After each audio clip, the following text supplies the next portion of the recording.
বর্তমানে কোটা আন্দোলনের পরিপ্রেক্ষিতে অনেকে বলতেছে যদি বিএনপি ক্ষমতায় থাকতো তাহলে হয়তো এরকম পরিবেশ সৃষ্টি হতো না, অথবা এরকম বলতেছে যে আওয়ামী লীগ সরকার যা করতেছে এখন বিএনপি সরকার দরকার, আওয়ামী লীগ সরকার এখন ক্ষমতায় থাকার কোনো অধিকারই রাখে না, বা এরকম বিভিন্ন কথা। তো আজকের ভিডিওর টপিকটা হচ্ছে, বিএনপি যদি আসে ক্ষমতায় তাহলে কি সব কিছু ঠিকঠাক হয়ে যাবে? অ্যান্সার হচ্ছে না। শুধু বিএনপি না, বিএনপি বলেন, আওয়ামী লীগ বলেন, বা অন্যান্য যে কোনো রাজনৈতিক দলের কথাই বলেন না কেন, বাংলাদেশের বা পৃথিবীর অন্য কোনো রাজনৈতিক দলের কথাও বলেন না কেন, যে পৃথিবীর সবচেয়ে ফেয়ার রাজনৈতিক দল কোনটা বা সবচেয়ে জনপ্রিয় এরকম যদি বলেন, ধরে নিলাম কথার কথা যে নিউজিল্যান্ডের কোনো একটা রাজনৈতিক দল, তাদেরকেও যদি বাংলাদেশের ক্ষমতায় বসানো হয় তাও তারা ভালো করে এটা মানে ভালো করে বলতে যে সবাই যেটা চায়, জনগণ যেটা চায় সেই অনুযায়ী হয়তো পরিচালনা করতে পারবে না। মেইন ঝামেলাটা কোথায় জানেন? ঝামেলাটা হচ্ছে যে আইন, যে সংবিধান, যে নিয়মকানুন অনুযায়ী বাংলাদেশ রাষ্ট্রটা পরিচালিত হয় সেখানে অনেকগুলো লুপহোল আছে, সেখানে অনেক জায়গায় পরিবর্তন দরকার। এই পরিবর্তনগুলো যদি না করা হয় তাইলে ওই তো আওয়ামী লীগ, বিএনপি বা পুরো পৃথিবীর মধ্যে সবচেয়ে ভালো রাজনৈতিক দলকেও যদি এখানে ক্ষমতায় বসানো হয় তাহলেও দেখা যাবে যে লাউ সেই কদুই থেকে যাবে। তো এই বিষয়গুলো আমার মনে হয় যে সবার জানা দরকার, যে কি কি চেঞ্জ আসলে দরকার। আমি কিছু পয়েন্ট তুলে ধরবো। এটা তো মানে যদি এরকম বর্ণনা করতে যাই না, এই পয়েন্ট এরকম করে মানে একদম পুরোপুরি একদম আদর্শ রাষ্ট্র গঠন করার জন্য যা যা প্রয়োজন সেগুলো যদি করতে চাই তাহলে মোটামুটি কি বলা যায় 50-60 ঘন্টার একটা ভিডিও হয়তো বা হয়ে যাবে। তো অত ডিটেলস আলোচনায় যাবো না, একদম কি পয়েন্ট যেগুলো সেগুলো নিয়ে আলোচনা। তো চলুন শুরু করা যাক। প্রথম কথা হচ্ছে যে এই গভর্নমেন্টকে একটা জবাবদিহিতার আন্ডারে আনা উচিত। মানে এই গভর্নমেন্টে যারা থাকবে, তারা যে ক্ষমতায় থাকবে, তারা জবাবদিহিতা এবং একক হস্তে যেন অধিক পরিমাণ ক্ষমতা না থাকে। সেটা যে কোনো পদের জন্য হতে পারে, সেটা হতে পারে সচিব, সেটা হতে পারে প্রধানমন্ত্রী। মানে যেহেতু আমরা একদম রাজনৈতিক মানে রাজনৈতিক কাঠামোর কথা বলতেছি, সেক্ষেত্রে প্রধানমন্ত্রীর কথা বলতে পারেন যে একক হস্তে যেন সর্বা ক্ষমতা না থাকে। এই জন্য অনেকগুলো কাজ করা যেতে পারে। প্রথমত একটা কাজ এরকম করা যেতে পারে যে যিনি প্রধানমন্ত্রী হবেন, যে দলেরই হোক, তিনি সেই দলের সভাপতি বা সাধারণ সম্পাদক পর্যায়ে থাকতে পারবে না। যে যিনি প্রধানমন্ত্রী হয়, সেটা যদি বিএনপির হয়, দেখা যাচ্ছে যিনি প্রধানমন্ত্রী খালেদা জিয়া, তিনি আবার বিএনপির চেয়ারপারসন, মানে দলেরও প্রধান আবার রাষ্ট্রপ্রধানও। তো এই সব ক্ষেত্রে আওয়ামী লীগের ক্ষেত্রে যদি বলেন, দেখেন বর্তমানে আওয়ামী লীগের সভানেত্রী মানে সভাপতি কে আছে? প্রধানমন্ত্রী শেখ হাসিনা আছে, আবার তিনি রাষ্ট্রেরও প্রধানমন্ত্রী। তো এই দুই পদে একজন ব্যক্তি থাকতে পারবে না, অর্থাৎ যে প্রধানমন্ত্রী হবে তিনি তার দলের সাধারণ সম্পাদক বা সভাপতি কোনো পদে গ্রহণ করতে পারবে না। অর্থাৎ ওটা তৃতীয় কোনো ব্যক্তির কাছে যাক, তার কাছে কি কন্ট্রোল থাকুক আর কি, মানে তার কাছে স্বাধীন কন্ট্রোল থাকুক। এরকম না যে নামমাত্র একজনকে বসায় রাখলাম কিন্তু কন্ট্রোল মানে পাপেট হিসেবে বসায় রাখলাম, কন্ট্রোল মেইন লোকের কাছে যাচ্ছে, এরকম না আর কি। আমি প্রায়োগিক অর্থে একদম সত্যিকার প্রয়োগ অর্থেই বলতেছি যে এরকম করা দরকার। এরপরে আছে 70 অনুচ্ছেদ। সংবিধানের 70 অনুচ্ছেদ কি? যে এমপিরা চাইলে যে দলের থেকে এমপি নির্বাচিত হয়েছে সেই দলের বিপক্ষে কোনো ভোট দান করতে পারবে না। সংসদে যদি কোনো বিল উত্থাপন হয় তার বিরুদ্ধে ভোট দান করতে পারবে না। এটা নিয়ে টোটালি একটা লং ভিডিও বানানো আছে, যে 70 অনুচ্ছেদের পক্ষে বিপক্ষে যুক্তি তর্ক, এর আদৌ দরকার আছে কিনা, ভালো মন্দ, চাইলে সেটা দেখে নিতে পারেন। তবে এটা সংশোধন দরকার, জাস্ট এখানে এইটুকুই বললাম, কারণ ওটা নিয়ে আলাদা একটা ভিডিও অলরেডি আমি বানাইছি, আপলোড দেওয়া আছে, চাইলে সেটা দেখে নিতে পারেন। এরপরের পয়েন্ট আছে হচ্ছে ইমপিচমেন্ট। ইমপিচমেন্ট কি? ইমপিচমেন্ট হচ্ছে যে প্রধানমন্ত্রীকে তার ক্ষমতা থেকে সরানোর একটা আইনগত প্রক্রিয়া। কি? যে প্রধানমন্ত্রী এমন কোনো ডিসিশন নিচ্ছে যে তার দলের লোকজনও মনে করতেছে যে এখন যে না, তার প্রধানমন্ত্রী পদে থাকা যোগ্যতা নাই বা থাকা উচিত না, তিনি যে দলেরই হোক। তো তখন একটা কী হবে, সংসদে একটা ভোটের আয়োজন হবে যে আপনি এই যিনি প্রধানমন্ত্রীতে আছেন তার পদে থাকবে কিনা এটা নিয়ে হ্যাঁ না বা পক্ষে বিপক্ষে একটা ভোটের আয়োজন করা। এই ভোটে তার দলের লোকজনও যদি মনে করে যে না, থাকা উচিত না, যেন বিপক্ষে ভোট দিতে পারে। 70 অনুচ্ছেদ এটা অ্যালাউ করে না। তো এই অপশনটা রাখা, যে এই অপশনটা না রাখলে যে অনেককে তার দলের লোকজনও যদি চায় যে তিনি ক্ষমতায় না থাকুক, তাহলে আইনগত কারণে তিনি যদি নিজে চেয়েও থাকে তারপরে ভোটটা দিতে পারবে না। তবে এই সুযোগটা সাংবিধানিকভাবে আইনগতভাবে রাখা উচিত। এরপরে আরও নিয়ম হইতে পারে এরকম যে একজন 2বারের বেশি প্রধানমন্ত্রী থাকবে না। 2বারের বেশি প্রধানমন্ত্রী থাকলে কি হতে পারে, যে তিনি তার ক্ষমতা, তার প্রভাব বিস্তার করে এমন একটা বলয় তৈরি করতে পারে যে তার প্রভাব বলয়ের মধ্যে থেকে যে যারা সরকারি চাকরিজীবী আছে, সরকারি কর্মচারী আছে, তাদেরকে অনেকটা নিয়ন্ত্রণ করার একটা কি বলা যায় যে একটা সুবিধা অর্জন করতে পারে, বা একটা কাল্ট তৈরি করতে পারে আর কি। মানে এটা কাল্টই বলতেছি, যে এরকম দীর্ঘদিন ধরে যদি এরকম যে তাদেরকে আমি সুবিধা দেবো, তোমাদেরকে আমি সুবিধা দেবো, তোমরা আমাদেরকে সুবিধা দেবো, এরকম একটা চর্চা তৈরি হলেও হতে পারে, এরকম একটা সুযোগ সৃষ্টির একটা অপশন থাকে। তো এটা একটা প্রস্তাবনা হতে পারে বা এটা প্রয়োগ করলে আই থিঙ্ক এটা ভালো হবে। অনেক দেশেই তো আছে এরকম, যে এই যেমন ইউএসের প্রেসিডেন্ট, ওখানে তো রাষ্ট্রপতি শাসিত সরকার, যে প্রেসিডেন্ট কিন্তু দুইবার যদি কেউ নির্বাচিত হয় তাহলে তৃতীয়বার বা এরপরে আর কোনো নির্বাচন করতে পারবে না। যেমন বারাক ওবামা পরপর 2বার ইলেক্টেড হয়েছে, এরপরে তিনি আর নির্বাচনই করতে পারেনি। এরপরে প্রতি বছর এমপিদের এবং তাদের বৃহত্তর পরিবারের সবার কী পরিমাণ সম্পদ আছে সম্পূর্ণ দাখিল করতে হবে, এবং এগুলা পাবলিক ডেটা হিসেবে প্রকাশ করতে হবে আর কি। যে বৃহত্তর পরিবার কি, যে নর্মালি আমরা কি দেখি যে কেউ দুর্নীতিগ্রস্ত হলে, সে যদি আমলা হয়, রাজনৈতিক নেতা হয় বা যাই হোক, তার ওয়াইফের নামে এত সম্পদ, তার ওয়াইফ কিছু করে না, হাউস ওয়াইফ, তার সন্তানদের নামে অনেক সম্পদ, তার সন্তানরা কী করে, স্টুডেন্ট। মানে এই যে আমি নিজে অনেক অবৈধ কোনো উপায়ে অনেক সম্পদ অর্জন করছি, সেই জন্য সেই সম্পদগুলো আমি আমার নামে না রেখে আমার স্ত্রীর নামে, আমার সন্তানদের নামে, কিংবা আমার অন্যান্য ক্লোজ যে রিলেটিভ আছে তাদের নামে রাখতেছি। তো এই তাদের বৃহত্তর ফ্যামিলি বলতে এটাই বোঝানো হচ্ছে যে এই পরিবারের অন্যান্য সদস্যদেরও যে কী পরিমাণ সম্পদ আছে সেটা প্রকাশ করতে হবে। এবং এই প্রকাশে যদি কোথাও গরমিল দেখা যায়, যে দেখা যাচ্ছে না তিনি অবৈধ সম্পদ অর্জন করছে, অবৈধ সম্পদ অর্জন করার জন্য তো দুদকে মামলা টামলা চলবে, এবং তিনি পাশাপাশি তার সংসদ সদস্য পদ বা এমপি পদটা হারাবেন। এরকম বিধি সংযুক্ত করা প্রয়োজন। এখানে আরেকটা বিষয় উল্লেখ করে রাখি, এটা এরকম কিন্তু একটা আইন ছিল যে প্রত্যেক সরকারি চাকরিজীবীরই এই প্রতি বছর কী পরিমাণ সম্পদ অর্জন করছে বা তার কী পরিমাণ সম্পদ আছে স্থাবর অস্থাবর, এটার একটা তথ্য গভর্নমেন্টে আগে জমা দিতে হতো প্রত্যেক সরকারি চাকরিজীবীরই। এই নিয়মটা করা হয় মোস্ট প্রবাবলি 1979-এ। তো এরপরে 2002 সালে এই নিয়মটা বিএনপি সরকার যখন আসে তখন সেটা করে কি 5 বছর করে দেয়, যে 5 বছর পর পর দেওয়া হোক, প্রতি বছর না। তো 5 বছর মানে প্রতি বছরই তো ঠিক ছিল। 5 বছর দেওয়া মানে কি, যে কারোকে অবৈধ সম্পদ অর্জন করে সেটা অন্য কোনো সেক্টরে সরে রাখা, বা সেটার মানে একটা শুধু বড় একটা টাইম পিরিয়ড, মানে কি আপনার 2 নম্বরের সম্পদের কোনো একটা ব্যবস্থা আপনি করে ফেলতে পারবেন। 1 বছরও অনেক টাইম, সেখানে 5 বছর তো আরও অনেক টাইম।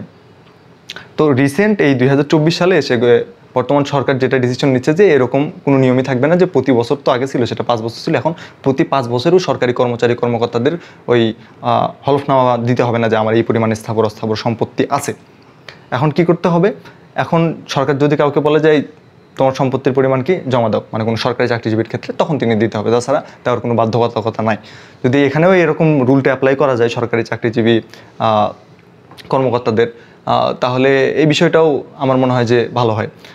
আর সরকারি চাকরিজীবীদের ক্ষেত্রে স্পেসিফিকভাবে কেন, আলাদা আমার একটা ভিডিও বানানো আছে এটা নিয়েও, যে সরকারি চাকরিজীবীদের সুবিধা এত বেশি কেন, বা কোন 3 আইনের কারণে তাদের সুযোগ সুবিধা এত বেশি, সেখানে আলাদা করে ডিসকাস করা আছে, দেখলে হয়তো আপনিও একমত হবেন। এরপরে আসে সংসদীয় কমিটি গঠনের ক্ষেত্রে কিছু সংশোধনী আনা। সংসদীয় কমিটি কী জিনিস? সংসদীয় কমিটি হচ্ছে যেমন ধরেন যে আমাদের জাতীয় সম্পদ যেগুলো আছে, তেল গ্যাস বা এই টাইপের কিছু, এগুলোর ডিস্ট্রিবিউশন কেমন হবে বা এই টাইপের কিছু নিয়ে, বা শিক্ষানীতি নিয়ে, এরকম একটা সংসদীয় কমিটি হয়। সেখানে এই সংসদ সদস্য যারা ওই বিষয়ে অভিজ্ঞ তাদের নিয়ে ওই কমিটিটা গঠন করা হয়। সেই কমিটির একজন হেড থাকে, তারপরে মানে নর্মাল একটা কমিটি যেভাবে গঠন করা হয়। তো এই কমিটির হেড যিনি হবেন বা সভাপতি যিনি হবেন, তাকে অলওয়েজ বিরোধী দল থেকে রাখা হবে। বিরোধী দল থেকে রাখলে কি হবে, যে ওই কমিটির হেডই যখন বিরোধী দল, তাহলে তাদের একটা কথা বলার বা সরকার দলের কাছ থেকে জবাব দিতে নেওয়ার একটা ভালো সুযোগ হবে। মানে তার হাতেও একটা পাওয়ার থাকবে। বিরোধী দল হিসেবে দেখা যাচ্ছে তিনি যে কথাই বলতেছে পাত্তা পাচ্ছেন না, কোনো একটা সঠিক দাবি উত্থাপন করলেও পাত্তা পাচ্ছে না। তো এই সংসদীয় কমিটির সভাপতি বা হেড পদে যদি বিরোধী দলের কাউকে রাখা হয়, সেক্ষেত্রে দুই পক্ষের জবাবদিহিতার একটা ভালো সুযোগ তৈরি হবে। তারপরে আছে যে জাতীয় নিরাপত্তা রিলেটেড যেগুলো ব্যাপার স্যাপার আছে, এগুলো ছাড়া, যে দুই দেশের, বাংলাদেশের সাথে কোনো একটা দেশের যুদ্ধ লেগে গেছে বা অনেক সেন্সিটিভ ইস্যু এরকম থাকে যেগুলো জাতীয় নিরাপত্তার সাথে রিলেটেড, বা কোনো জঙ্গি গোষ্ঠী নিয়ে কোনো ডিসিশন, এরকম ব্যাপারগুলো ছাড়া আন্তর্জাতিক যেগুলো চুক্তি হতে পারে বা চুক্তি হবে, বা দেশের জাতীয় সম্পদ কীভাবে ডিস্ট্রিবিউট করা হবে বা এগুলো নিয়ে কী করা হবে, এগুলো নিয়ে যখন গভর্নমেন্ট কোনো ডিসিশন নেবে, তখন সেটা নিয়ে সংসদে অবশ্যই আলোচনা করতে হবে। মানে এটা ম্যান্ডেটরি রাখতে হবে যে আমি ভারতে গেলাম, ভারতে আমি কি চুক্তি করব ভারতের সাথে, সেটা নিয়ে সংসদে আমার আলোচনা রাখতে হবে মাস্ট। মানে এটা অবশ্যই আলোচনা করতে হবে যে আমি এরকম, মানে সরকার দল তখন বলবে যে আমি এরকম ভারতের সাথে ডিল করতে যাচ্ছি যে ভারত বাংলাদেশের মধ্যে দিয়ে ট্রেন নিয়ে যাবে, বাংলাদেশের মধ্যে দিয়ে ট্রেন নিয়ে গেলে কোনো সমস্যা নয়, কিন্তু কী পরিমাণ পে করতেছে বা এটার বিপরীতে আমি কী পাচ্ছি সেটা ম্যাটার করে।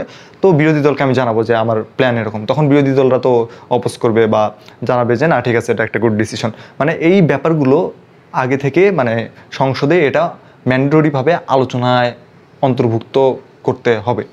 এরপরে মৌলিক অধিকারের বিষয়ে আছে, আপনি বাংলাদেশে জন্মগ্রহণ করার সাথে সাথে আপনি সাংবিধানিকভাবে অনেকগুলো মৌলিক অধিকার আপনার থাকে।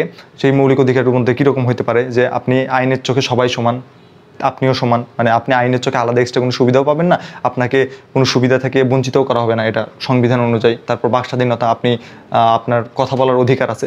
তো এইসব বিষয়ের দেখা যাচ্ছে যে সংবিধানের কিছু লুপ হোলের কারণে, যে আপনি বাক স্বাধীনতা সংবিধান অনুযায়ী আছে, কিন্তু কোনো একটা লুপ হোলের কারণে ডিজিটাল সিকিউরিটি অ্যাক্টের আপনি কোনো একটা আপনার বক্তব্য প্রকাশ করার কারণে বা আপনার কোনো একটা বক্তব্য দেওয়ার কারণে আপনি মামলায় ফেসে গেলেন।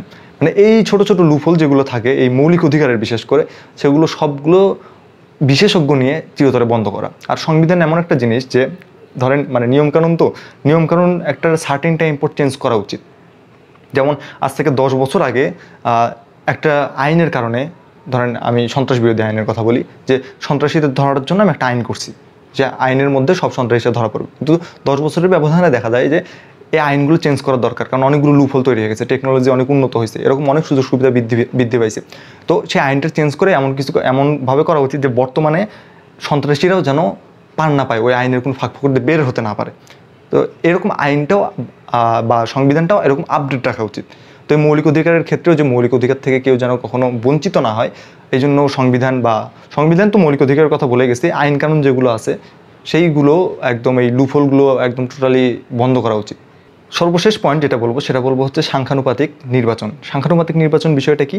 এই বিষয়টা হচ্ছে যে সারা দেশে একটা মিশ্র নির্বাচন আর কি। প্রথমে নির্বাচন হবে যে ধরেন নৌকার ধানের শীষের নির্বাচন হচ্ছে যে বিএনপি আর আওয়ামী লীগের। এই নির্বাচন সারা দেশে এইভাবে হবে যে আপনি বা অন্যান্য যেগুলো রাজনৈতিক দল আছে, জাস্ট দুটোই আছে এই হিসেবে বলতেছি না, আরও 10টা রাজনৈতিক দল আছে আওয়ামী লীগ বিএনপি সহ।